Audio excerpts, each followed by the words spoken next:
Hello दोस्तों, जगतारन education में आज आप लोगों का फिर से स्वागत है। मैं आपकी दोस्त किरण आज आपके सामने फिर से हाजिर हूँ एक और बुक समरी लेके, जिसका नाम है ईगो इज द एनिमी। तो चलिए शुरू करते हैं। One of the best book है। मैं ऐसा क्यों बोल रही हूँ? क्योंकि आज हम सब ईगो में फंसे हुए हैं। एक्चुअली हमें पता नहीं लगता है, लेकिन आप ट्विटर पे देख सकते हैं, फेसबुक पे देखते हैं, हर कोई लड़ाई कर रहा है आज। अगर उन्हें कोई पॉइंट नहीं मिलता लड़ने का, स्टेटस लेके या फिर छोटे मोटे झगड़े लेकर, अगर उन्हें वो पॉइंट नहीं मिलता तो वो सिंपली कास्ट के नाम पे लड़ना शुरू कर देते हैं। मेरा कास्ट तुमसे ज्यादा ऊंचा है, मेरा रिलीजन तुमसे ज्यादा ऊंचा है। मतलब इन सब चीजों के लोग लड़ाई कर रहे हैं। ये सारी चीजें किस वजह से हो रही है? क्योंकि आपने अपने मन में एक टाइप का ईगो बना रखा है जो जिससे आप बाहर नहीं आ पाते हैं। एक्चुअली में ईगो और एटीट्यूड में बहुत छोटा डिफरेंस है जो हम नहीं समझ पाते, और हम एटीट्यूड समझकर उस ईगो में फंस जाते हैं। ऑथर ने बताया है मोस्टली हम 3 स्टेज पे होते हैं। फर्स्ट है एस्पायरेशन स्टेज, दूसरा है सक्सेस स्टेज एंड थर्ड है फेलियर स्टेज। इन तीनों स्टेज में से आप भी आई एम श्योर कहीं ना कहीं होंगे। कुछ लोग होते हैं एस्पायरेशन स्टेज। ये क्या स्टेज है? जब इंसान कोई काम शुरू करता है, उस पर सक्सेसफुल होने की कोशिश कर रहा है और लगातार कोशिश करता रहता है। इस समय उनका ईगो क्या करता है? हाँ, मैं बहुत बड़ा कुछ अचीव करने वाला हूँ। हर किसी को हम बहुत बड़ा बता देते हैं और फिर एक मन में एक अकम्प्लिशमेंट फील होती है कि हाँ, मतलब मैंने वो चीज पाली है। एक्चुअली में हमने वो काम करना शुरू भी नहीं किया है, लेकिन उसे इतना बड़ा बड़ा बोलकर हमने उस पर इतना सेटिस्फाई हो जाते हैं, हमें इतना सेटिस्फैक्शन मिल जाता है बोलकर, लोगों का अप्रिसिएशन पाकर, कि हम उस काम को फिर 100% एफिशिएंसी से शुरू ही नहीं कर पाते हैं। लेकिन आपने देखा होगा, जो लोग थोड़ा कम बोलते हैं, सिर्फ अपने काम से लोगों को प्रभावित करना जानते हैं, उनके अंदर एक आग हमेशा रहती है कि मुझे लोगों को बताना है कि मैं कितना महान हूं, क्योंकि मैंने उन्हें बोला नहीं है मुंह से। तो इसलिए वो काम पे 100% दिखाते हैं और उनका फिर काम आगे बोलता है। आपने बहुत प्यारी एक लाइन सुनी होगी कि आपको हमेशा work hard in silence, let your success make the noise. Yes, आपको साइलेंटली काम करना है ताकि आपका जो सक्सेस है वो शोर मचा सके। तो एस्पायरेशन स्टेज पे आपको बहुत बड़ा बड़ा नहीं बोलना है, आपको अपना 100% सिर्फ काम में दिखाना है। कुछ लोग क्या होते हैं एस्पायरेशन स्टेज पे, सिंपली क्या सोचते हैं कि सारी दुनिया मेरी गुलाम है। लेकिन जो सही एटीट्यूड वाला इंसान है वो क्या बोलेगा? मैं इस दुनिया का राजा हूं। बहुत कम डिफरेंस है इन लाइन में, लेकिन बहुत कुछ हमें सिखाया जाता है। राजा के पास बहुत बड़ी रिस्पॉन्सिबिलिटी होती है, लेकिन अगर मैं सोचती हूँ कि दुनिया मेरी गुलाम है तो मेरे पास कोई रिस्पॉन्सिबिलिटी नहीं है, सिर्फ उन्हें दबाने का एक प्रेशर है मेरे पास। एक्चुअली में क्या होता है, जो आपने काम किया है ना, एक्चुअली में उसी से आपकी रेप्यूटेशन है। आप आगे फ्यूचर में क्या करने वाले हैं उससे आपको कोई जज नहीं कर रहा। आपने अभी तक क्या किया है वो आपकी रियल जो भी है, रियल आपका इंकरेजमेंट है। यानी वही चीज है जो लोगों को दिखता है, उसी चीज से लोग आपको आइडेंटिफाई करते हैं कि हाँ, ये इंसान है क्योंकि इसने ये चीज अचीव की है। आप फ्यूचर में क्या अचीव करेंगे उससे आपको वो रिकॉग्निशन नहीं मिलता जो आप अभी कर रहे हैं। तो प्लीज अपने 100% काम पे ध्यान दीजिए। नेक्स्ट स्टेज होता है हमारा फेलियर। हम क्या करते हैं, कई चीजों में फेल हो जाते हैं जिससे हम डिस्करेज हो जाते हैं और बैठ जाते हैं। जैसा कि एक स्टोरी मैं बताने वाली हूँ। डिट्रॉइट रेड थे, जो क्या थे, बहुत गंदे डाकू थे। मतलब हर किसी से लड़ाई करते थे, बहुत सारे मर्डर किए थे। उनके पास अपनी गैंग थी जो लोगों को लूटती थी। इतने बुरे थे डेट्रॉइट रेड। उन्होंने क्या किया, बहुत गलत किया लोगों के साथ। इसके बाद उनकी खुद की गैंग ने उनके ऊपर केस कर दिया, जिसकी वजह से क्या हो गया, वो जेल में चले गए। कोई ऑप्शन नहीं था उनका जेल से बाहर आने का। स्टिल अब उन्होंने सोचा कि अब मैं क्या कर सकता हूँ, मेरा बहुत बड़ा फेलियर हो चुका है, मेरे बाहर निकलने के कोई चांस नहीं है, क्योंकि जो भी केस हैं वो सारे 100% प्रूव्ड हैं। तो अब मैं क्या कर सकता हूं? तो इंसान के पास सिर्फ 2 चॉइस होती है, एक वो अलाइव स्टेज पे है या डेड स्टेज पे है।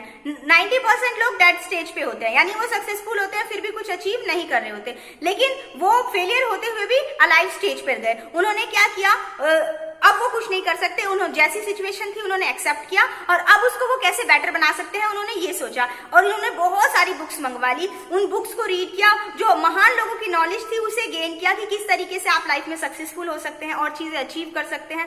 और उस जो डेड टाइम था उसे उन्होंने अलाइव टाइम बनाया।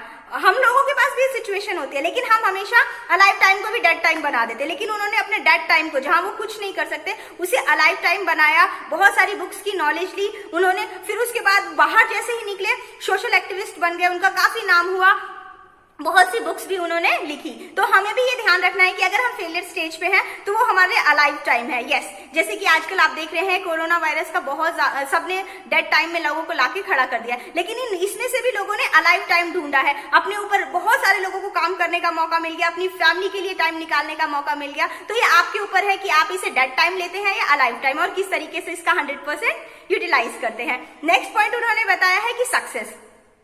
जब हम सक्सेसफुल हो जाते हैं तो क्या करते हैं, हमारे अंदर बहुत ज्यादा ईगो आ जाता है, जो कि हमारे ऑथर, जो इस बुक के ऑथर हैं, रेयान के साथ भी ऐसा ही हुआ।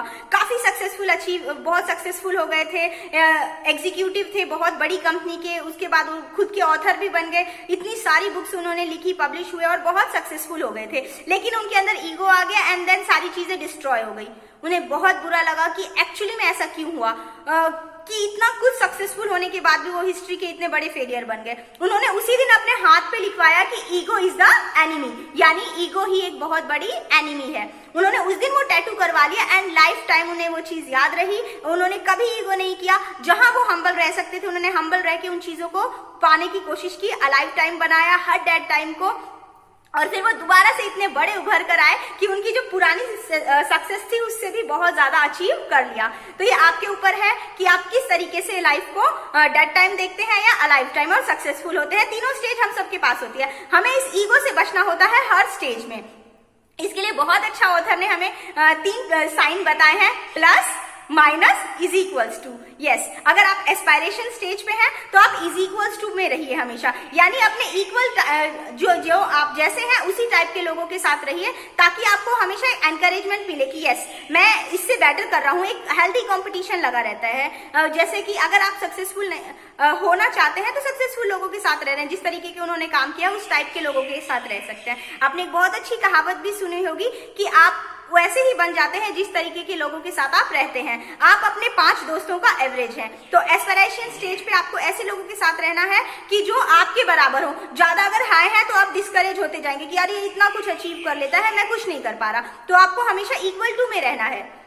Next, failure stage. Failure stage पे आते हैं तो आप हमेशा प्लस में आप हमेशा किस में रहेंगे, माइनस के लोगों के साथ रहेंगे। माइनस के लोगों के साथ रहने से क्या होगा, आपको हमेशा खुशी होगी कि यस मुझे इनसे एटलीस्ट ज्यादा पता है, इनसे ज्यादा आता है। तो माइनस टाइप के लोगों के साथ रहिए, जिसको आप कुछ सिखा सके, कुछ अचीव करवा सके, उनकी हेल्प कर सके। आपके छोटे भाई बहन हो सकते हैं, आपके फ्रेंड्स हो सकते हैं, तो इनको क्या करेंगे आप इंप्रूव करते रहेंगे, और फिर आपको भी पता चलेगा कि एक्चुअली में मैंने क्या ऐसा किया था जिसकी वजह से मैं फेलियर हो गया। जब आप सामने वाले को सिखाते हैं तो आप इंटरनली बहुत ज्यादा अचीव कर रहे होते हैं, इंटरनली आपको समझ आ रहा होता है कि एक्चुअली में मेरी कहाँ गलती थी। आप ऑब्जर्व ज्यादा अच्छे से करते हैं अगर किसी को कुछ समझाते हैं तो आप हमेशा अगर फेलियर स्टेज पे हैं तो माइनस टाइप के लोगों के साथ रहिए, ताकि आपको फील हो कि यस एटलीस्ट इनसे तो मैं बेटर हूँ, इनसे तो मैं अच्छा हूँ, मुझे और थोड़ा सा अचीव करना है ताकि मैं उन टाइप के लोगों के पास पहुंच सकूं।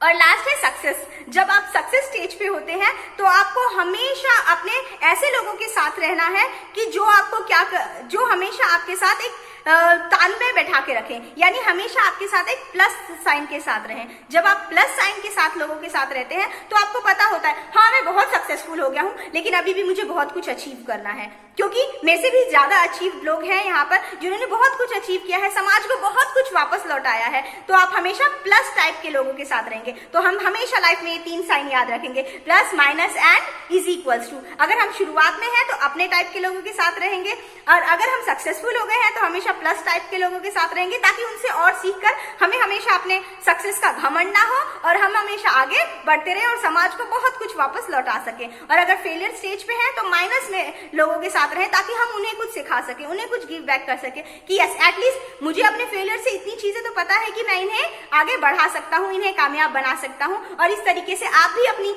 लाइफ में एक एग्जिस्टेंस पता कर पाएंगे कि यस मैं इनकी एटलीस्ट तो हेल्प कर सकता हूँ, और आप आगे लाइफ में बढ़ते रहेंगे। So thank you very much friends, मुझे बहुत प्यारी लगी ये बुक, सच में बहुत अच्छी है। आप प्लीज इसे रीड कीजिए सो दैट आपको हर स्टेज से निकलने का पता चले कि किस तरीके से आप हर स्टेज से निकल सकते हैं।